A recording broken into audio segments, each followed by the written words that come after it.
Hello everyone, welcome to my channel. I am Neel Kamal and today we are going to learn about electoral politics. जिसमें आजकल हम लोग कर रहे हैं चर्चा इलेक्शन के बारे में, क्योंकि इलेक्शंस चल रहे हैं, विधानसभा इलेक्शन चल रहे हैं, असेंबली इलेक्शंस चल रहे हैं 5 राज्यों में।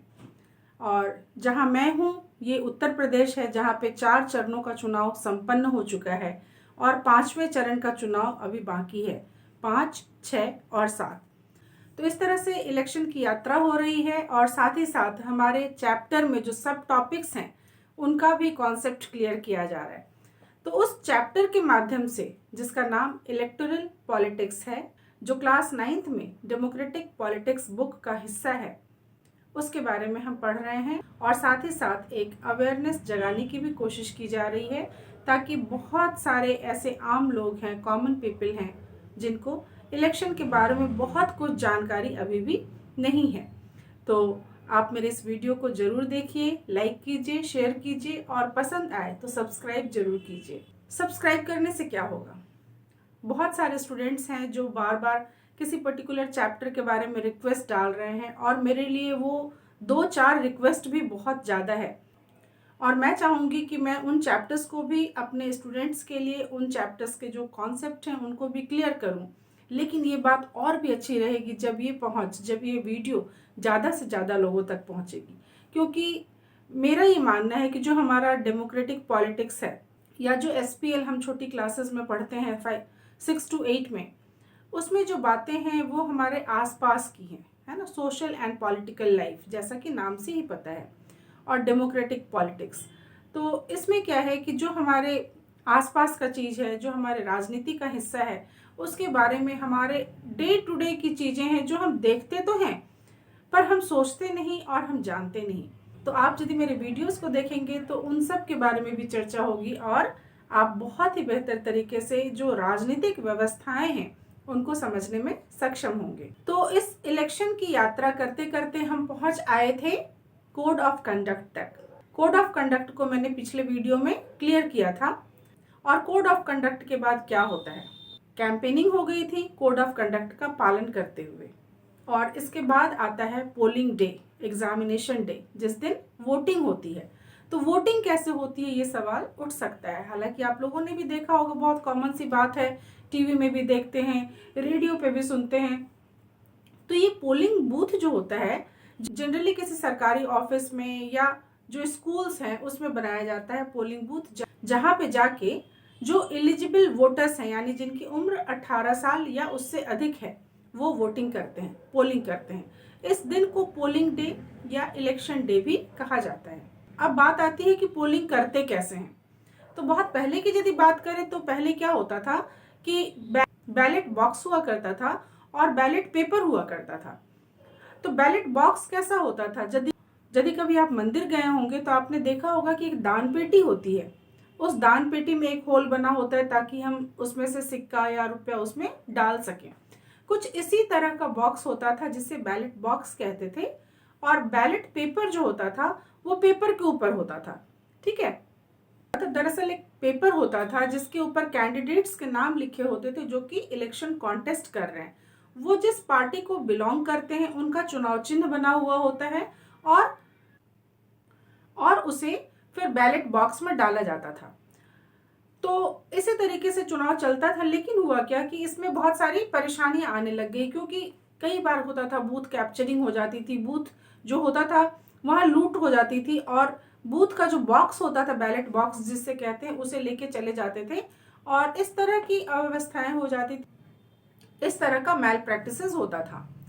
तो अब के समय में एक नए तरीके से वोटिंग की जाती है जिसका नाम है इलेक्ट्रॉनिक वोटिंग मशीन। तो इलेक्ट्रॉनिक वोटिंग मशीन जो है, दरअसल इसमें 3 चीजें होती हैं, 3 चीजों को मिला के हम कह सकते हैं। तो इलेक्ट्रॉनिक वोटिंग मशीन जो होती है उसमें एक्चुअली 2 पार्ट है, जिसमें से एक कंट्रोल यूनिट कहलाता है और दूसरा जो है वो बैलेट यूनिट कहलाता है। बैलेट यूनिट उसे कहते हैं जिसमें कि कैंडिडेट्स के नाम लिखे होते हैं और जिस पार्टी को वो बिलोंग करते हैं उनका चुनाव चिन्ह बना हुआ होता है, और उसके बगल में एक नीली बटन होती है जिसे पुश करना होता है और उसके बाद एक बिप का साउंड सुनाई देता है जिससे पता चलता है कि वोटिंग हो गई।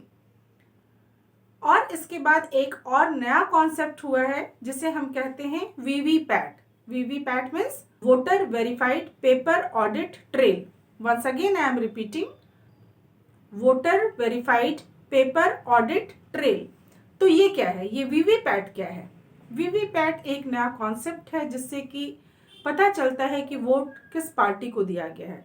एग्जाम्पल ये लीजिए कि जैसे कि हम जाते हैं एटीएम, तो हमें जो पैसा निकालना होता है, कितना निकालना है, कैसे हमें डिनोमिनेशन चाहिए नोट्स की, वो सब हम डालते हैं और उसके बाद हमारा पैसा निकलता है और लास्ट में एक रिसिप्ट आती है। एक रिसिप्ट होती है जिसमें कि लिखा होता है कि कहाँ से, कौन से ब्रांच से कितना पैसा निकाला गया है।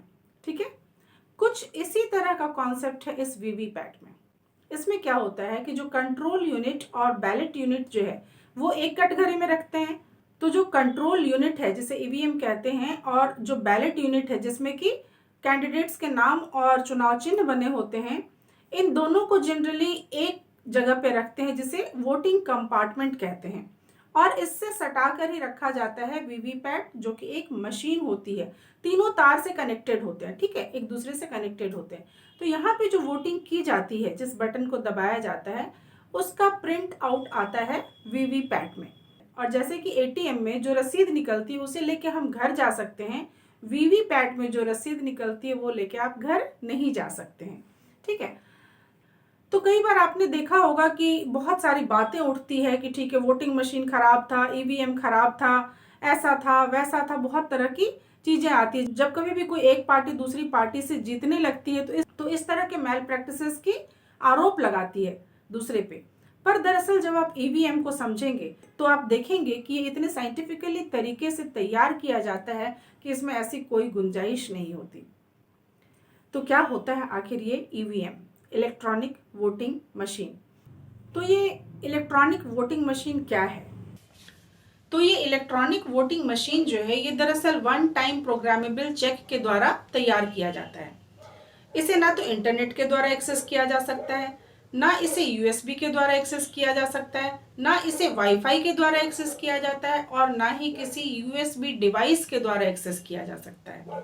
तो ये बहुत इंपॉर्टेंट है। जो ये बातें उठती हैं, ये बातें झूठी बातें हैं, ये लोगों ने फैलाई हैं। ध्यान रखिएगा इस चीज को कि ऐसा कुछ भी पॉसिबल नहीं है। बिकॉज क्यों पॉसिबल नहीं है? बिकॉज जब आप किसी भी तरीके से इसको एक्सेस नहीं कर सकते तो neither it can be corrected nor it can be modified in any possible way। तो ना तो इसे सुधारा जा सकता है, ना इसमें किसी भी तरीके का हेर फेर किया जा सकता है, ना ही इसमें किसी भी तरीके का बदलाव किया जा सकता है।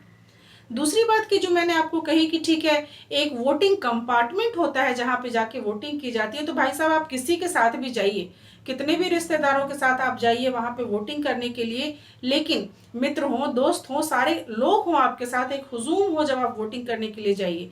लेकिन जब आप वोटिंग करेंगे उसके पहले जब आप एंटर करेंगे ना, तो आपकी उंगली में एक इंक लगाया जाएगा, आपको वेरीफाई किया जाता है कि आप सही कैंडिडेट हो या नहीं, आपका मैच किया जाता है जो वोटर लिस्ट में नाम है।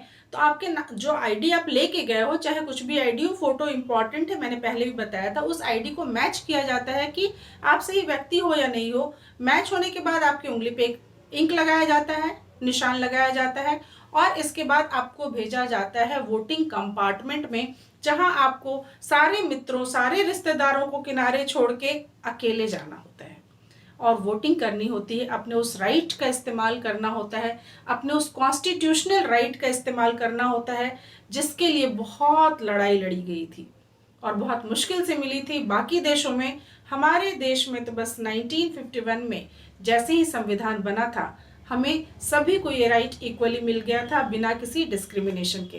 तो इस राइट का उपयोग करते हैं वहां पे जाके।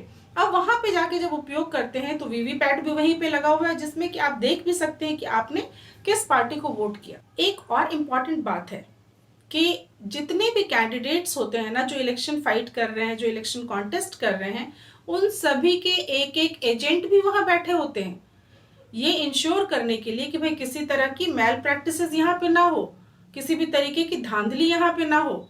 और ठीक यही चीज होती है काउंटिंग के टाइम भी। वहां भी हर कैंडिडेट जो हैं उनके एक एक एजेंट होते हैं, बैठे हुए काउंटिंग के समय, ताकि किसी भी तरह की गड़बड़ी ना हो काउंटिंग में, ये चेक करने के लिए, इंश्योर करने के लिए। दूसरी बात मैंने ये बताई थी कि ये इलेक्ट्रॉनिक वोटिंग मशीन जो है ये निर्वाचन आयोग के द्वारा हर कॉन्स्टिट्यूएंसी के अलग अलग जगह पे भेजा जाता है और ये बहुत रैंडमली किया जाता है। इस प्रोसेस के द्वारा जो वोटिंग मशीन भेजी जाती है, ईवीएम जो भेजा जाता है, वो लास्ट मोमेंट तक किसी को पता नहीं होता है कि किस कॉन्स्टिट्यूएंसी में कौन सा यूनिट जाएगा। ये बहुत ही सीक्रेट तरीके से किया जाता है। और उससे भी इम्पॉर्टेंट बात यह है कि हर बार पोलिंग से पहले मॉक पोल किया जाता है, जिसमें कम से कम 50 कैंडिडेट्स पोलिंग करते हैं। ये मॉक पोल होता है जिसकी काउंटिंग नहीं की जाती है, ध्यान रखिएगा। लेकिन ये इस चीज़ को इंश्योर करने के लिए किया जाता है कि भाई मशीन जो है हमारी ईवीएम वो सही तरीके से काम कर भी रही है या नहीं। तो ईवीएम के बारे में जैसा कि मैंने अभी थोड़ी देर पहले ही कहा था, जितनी बातें फैलाई जाती है, जब कोई पार्टी हारती है तो आरोप लगा देती है कि भाई ठीक है ईवीएम मशीन में गड़बड़ी है। ध्यान रखिएगा, ऐसी कोई गुंजाइश नहीं है। ये बातें झूठी बातें हैं, ये लोगों ने फैलाई हैं। तो आप लोगों को दिखाने के लिए ही मैंने एक ये पेज रखा हुआ है जिसमें ईवीएम का नमूना बना हुआ है। आप देख सक रहे होंगे ईवीएम का नमूना बना हुआ है। आप देख पा रहे होंगे कि इस तरफ ये ब्लू बटन्स बने हुए हैं जिसको पुश करना होता है। जो चुनाव चिन्ह है वो बने होते हैं। जिस पार्टी के कैंडिडेट हैं उनकी तस्वीर लगी होती है, उनका नाम लिखा होता है। और जिस भी पार्टी को कोई वोट करता है तो इस ब्लू वाले बटन को उसे प्रेस करना होता है और उसके बाद एक बीप की साउंड सुनाई देती है जिसे सुनना बहुत ही जरूरी है। उसके बाद उस बीप साउंड के बाद voter verified paper audit trail से एक रिसिप्ट निकलती है जो उसी में रह जाती है, आप लेके नहीं जा सकते। और इस तरह से एक व्यक्ति एक वोट दे पाता है। और सारी पोलिंग हो जाने के बाद, यानी हर कॉन्स्टिट्यूएंसी में पोलिंग हो जाने के बाद लास्ट में क्या होता है? लास्ट में होता है counting of votes. Counting of votes कैसे होता है कि जैसे कि एक कॉन्स्टिट्यूएंसी में कितने वोट पड़े उसकी काउंटिंग की जाती है और इस काउंटिंग के समय भी हर कैंडिडेट का एक एजेंट वहां पे मौजूद होता है। तो जैसे ही पोलिंग खत्म हो जाती है तो जितने भी ईवीएम हैं, हर कॉन्स्टिट्यूएंसी से जितने भी ईवीएम हैं उनको किसी सिक्योर जगह पे ले जाया जाता है। तो सिक्योर जगह पे ले जाने के बाद क्या होता है, एक डेट आती है। वो डेट जो है वो निर्वाचन आयोग की तरफ से दिया जाता है जिस दिन उस पर्टिकुलर कॉन्स्टिट्यूएंसी में जितने सारे भी ईवीएम हैं उनको खोला जाता है और फिर वोट्स की काउंटिंग होती है। और जाहिर सी बात है कि जैसे सर्वाधिक वोट मिले होते हैं उसकी सरकार बनती है, उस पार्टी की सरकार बनती है, वो कैंडिडेट जीतता है और इस तरह से एक इलेक्शन संपन्न होता है। तो अब तो इलेक्शन खत्म हो गया, इलेक्शन शुरू हुआ था, बहुत सारी चीजें हुई और इलेक्शन खत्म हो गया। तो हमारी पढ़ाई का क्या होगा जो हम इलेक्शन के बारे में पढ़ रहे थे?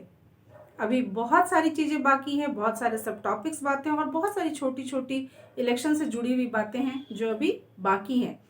तो मैं गुजारिश करूंगी आप सबों से कि मेरे इस वीडियो को ज़्यादा से ज़्यादा हो सके तो शेयर कीजिए, पसंद आए तो सब्सक्राइब कीजिए।